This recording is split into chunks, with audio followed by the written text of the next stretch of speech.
The railways were built entirely for the advantages of the British.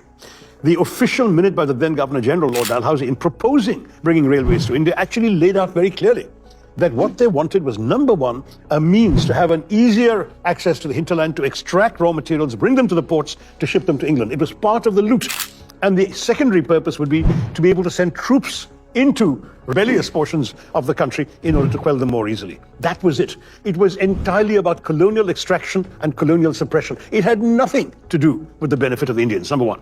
Number two, the railways were built entirely on the backs of the Indians, with Indian taxes paying for every penny practically of the construction, whereas the profits entirely went to Britons living in England and buying shares in the railways and the stock exchange. It was the single most profitable investment in Britain in any London Stock Exchange transaction between 1845 and 1875 was to invest in the Indian railways. The railways were run entirely by the British.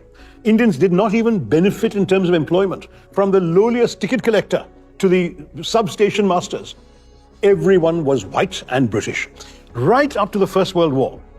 That's when a lot of young British men got killed in the trenches in Europe, and they suddenly needed to hire people, so they started hiring Indians, and mainly Anglo-Indians. And the routes were designed for British colonial purposes and were not designed to help, for example, Indian passengers to move. Indian passengers, but they were herded in like cattle. If you want, that was the original cattle class. It was wooden benches or none at all, people shoved in literally like animals, and yet they paid more in terms of the then prevailing national income. They had the highest and most expensive passenger tickets in the world, whereas the British companies using the same trains for freight had the lowest and cheapest freight rates in the world. Now, all this is amply researched and documented.